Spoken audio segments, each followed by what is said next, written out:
Hello, everybody. As you know, I'm Nidhi Nahata from Bangalore, and I run a whole food plant-based, not just a plant-based, but a whole food plant-based resto cafe. So whole food plant-based, let me just give you a very brief introduction to what is whole food plant-based. Food which has a lot of fiber. That means we don't refine our food. That means that we don't use oil, no sugar because that's refined.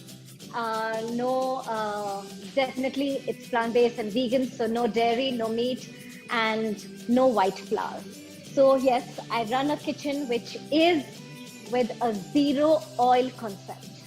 We don't pour oil at all. And today I'm so excited to show you because this is my favorite class and I love sharing, especially these recipes with everybody because everybody loves chaat and we don't need to give up. We don't, you know what I mean? You can go step by step by just being vegan first and go on a whole food plant base, just on a plant base, and then you can get into a whole food plant base.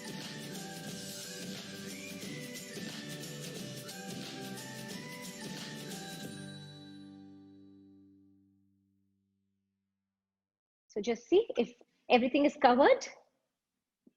So what I have done is, if you see, I have kept the skin of the potatoes because the fibers are maximum near the skin. So as much as possible, keep the skin. Like the carrot, you don't need to peel. The potatoes, whatever you can have with the skin, try to keep it and steam it along with it. Avoid boiling because all the nutrients in the water is thrown away. Steam. So we steam the potatoes and I just cut it into the size, strips. I've taken onions and I've just made it into strips. I've taken some palak. I try to put greens in everything which I make, as many as things, because we need to include greens. I just knew only 4 types of greens: palak, methi, pudina, coriander.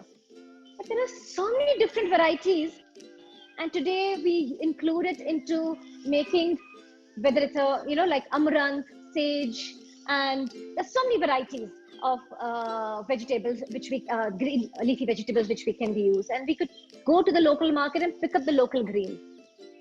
So now what I'm going to do is I've taken the basin, I've added water, I've done a little bit of pre-work before so that it becomes quicker. So this is 3 tablespoons of basin and half cup of the water, but keep mixing the water slowly so that it doesn't become too runny. This has to be a little thicker if you just see this. Right? Now we're going to put some coriander here, green chilies,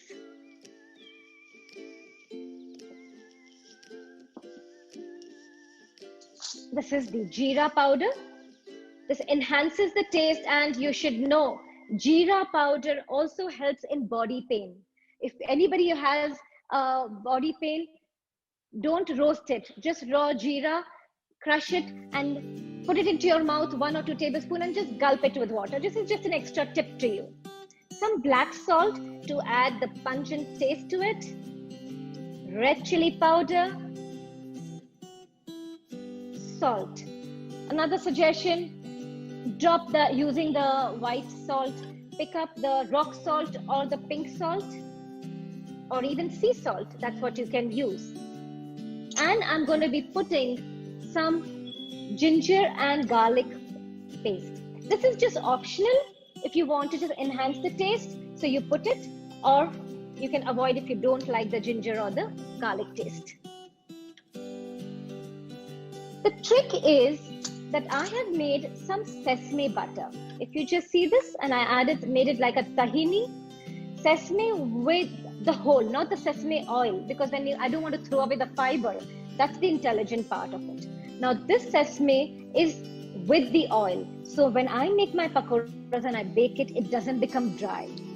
I'm going to put almost 2 teaspoons of it, and I'm going to mix it. I'm going to add some palak. So nobody will know whether it's palak or coriander, so just put it.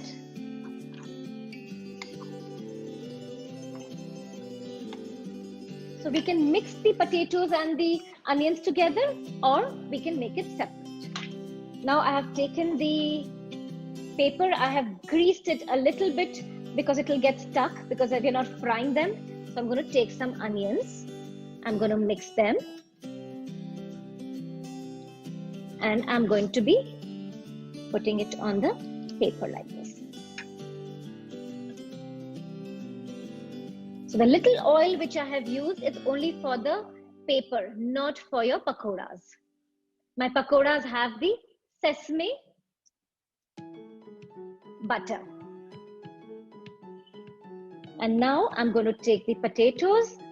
I'm going to put the potatoes in here.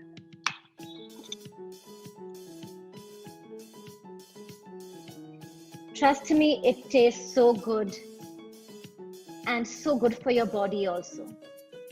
So every time you have such a food, your body says, thank you. And you'll feel that. This is what I feel every time. Yes, so I'm just going to give it in the kitchen for them to bake it.